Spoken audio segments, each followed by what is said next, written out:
Today we see the service providers concept in Laravel, and in this we are having introduction, writing service providers, registering providers, deferred providers.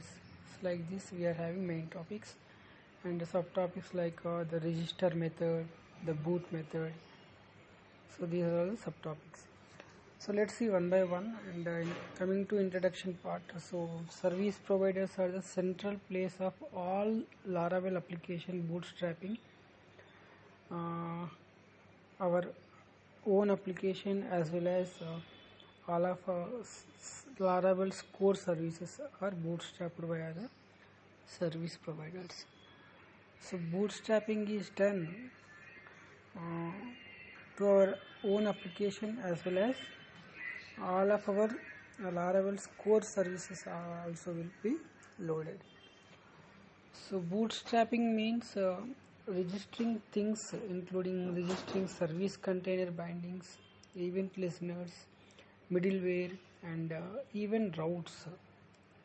So service providers are the central place to configure our application.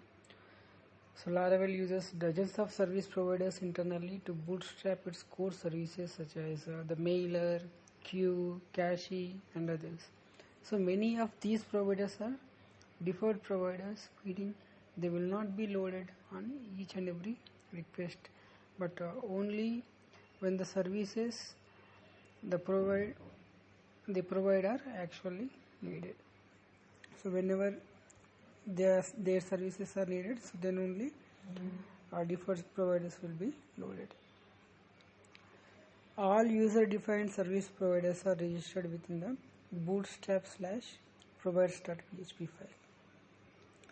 Now we see writing service providers. So all service providers extend service provider class, eliminate support service provider class.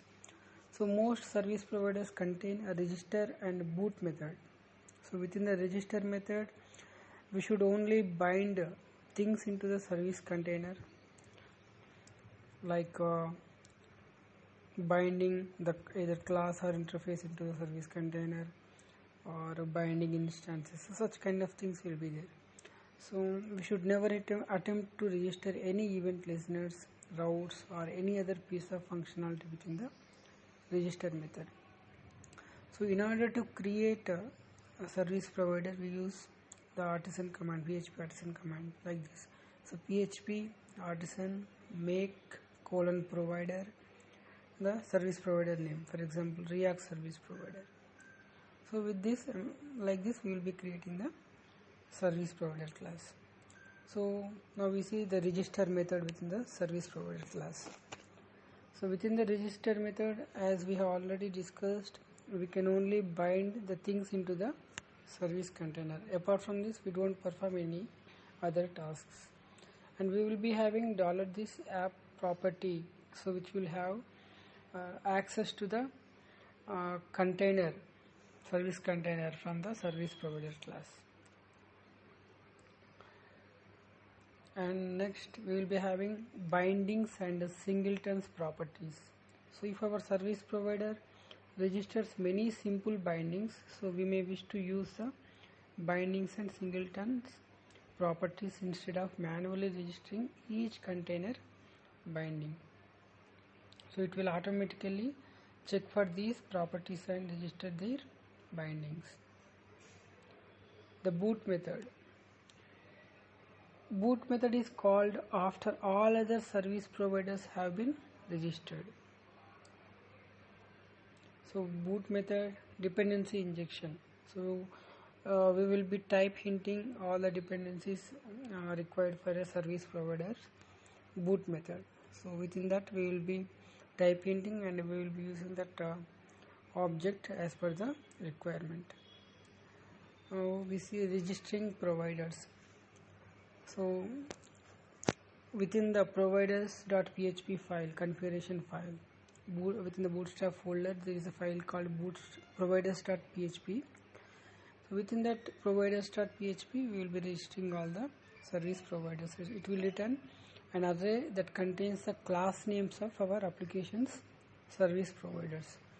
So if we want to manually to do that one, so we will be adding the provider class to the array.